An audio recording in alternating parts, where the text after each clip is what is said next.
Imagine this, it's Christmas time, a season of joy, sparkle and tradition. Families gathering, children excited to see the dazzling holiday displays and the magic of the season filling the air. But what if something tried to take that away? Well, for over 60 years, Melbourne's Myer's Christmas windows have been a cherished tradition, bringing festive joy to children and families alike. Since 1956, these windows have been transformed into elaborate holiday scenes, sparking smiles and memories for generations. But this year, that tradition was disrupted. Why? Because a group of pro-Palestinian protesters decided that Australian children shouldn't be allowed to celebrate Christmas, because children in Gaza are suffering. But is this really the solution? Should children's joy be sacrificed for a political cause halfway across the world? In today's video, we'll dive deep into the controversy and ask the tough questions about where compassion ends and where political agendas begin. Stay tuned, because this debate isn't just about Christmas, it's about what we're willing to stand up for. But I also want to quickly speak about the pro-Hamas activists who are trying to deprive Australian children of the chance to celebrate Christmas. Christmas is a magical time for kids all over the world. Joy, sparkle, hope, and yes, presents. Well, over the weekend, there were ugly scenes in Melbourne where pro-Palestinian protesters hijacked the opening day of the Myer Christmas windows, even though the official event had to be cancelled.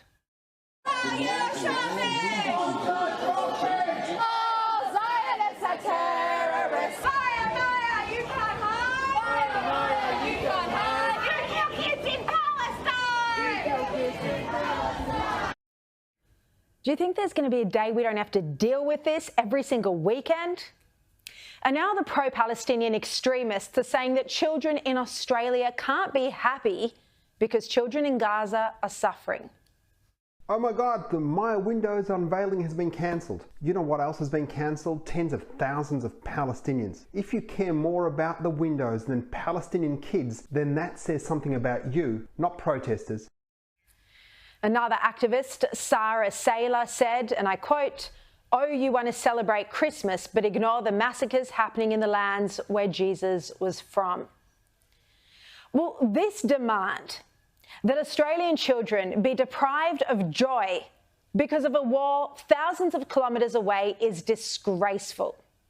As activist Drew Pavlo responded, they would never ever demand Muslims not observe important religious holidays. They never demand the UNMA suspend Eid celebrations over the imprisonment of 1 million Uyghur Muslims. They only attack Christian and Jewish religious holidays.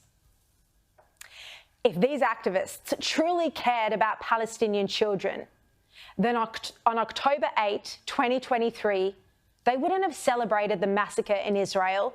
Instead, they would have demanded that Hamas release our innocent hostages. They would have demanded that Hamas release the hostages, lay down arms, and stop attacking Israel.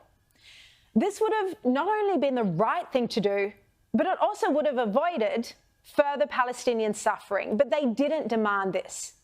In my view, they don't truly care about the Palestinian cause because they don't say a word when footage emerges of Hamas mistreatment and torturing of Palestinians, or when the Channel 12 Israeli journalist went into Gaza and interviewed dozens of Palestinians who spoke of how Hamas had ruined their lives, taken away their sons and destroyed their families. Here's that footage.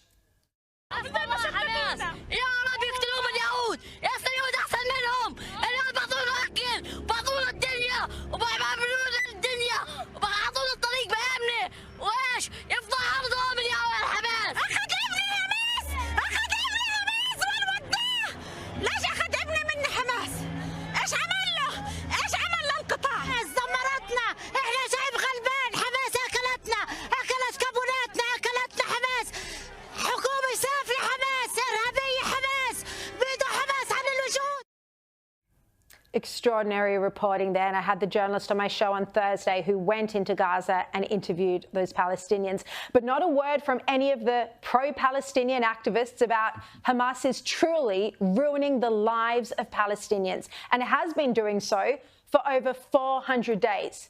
Well, and actually 17 years before that too.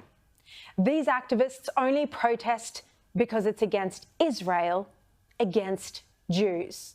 And now they want to ruin the joy of Christmas for Australian children. Now, many families have an annual tradition of visiting department stores to see the beautiful Christmas display in the window. These are memories they'll have for a lifetime, traditions they'll continue with their own children and grandchildren. Families catch the train to go into the city and have a beautiful day out. But now this was cancelled thanks to that angry mob of Israel haters. Well, Ray Hadley performed an epic spray against Albanese over all of this on Friday morning. I was cheering in my car while listening, and here's some of his strongest comments. Anthony Albanese, I didn't think you'd be as low as a snake's belly, but I think you're pretty low at the moment. And Penny Wong's right behind you. He is the worst Prime Minister we've ever had. The worst. Throw all of them in. Malcolm Fraser, Gough Whitlam, go through the list, whoever you like. He's the worst Prime Minister we've ever had by the length of the straight.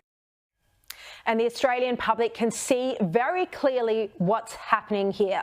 How a rabid mob is trying to destroy the joy of Christmas here in Australia, and how Albanese is too weak to stand up to any of them because he's putting politics over the right of kids to enjoy Christmas in peace.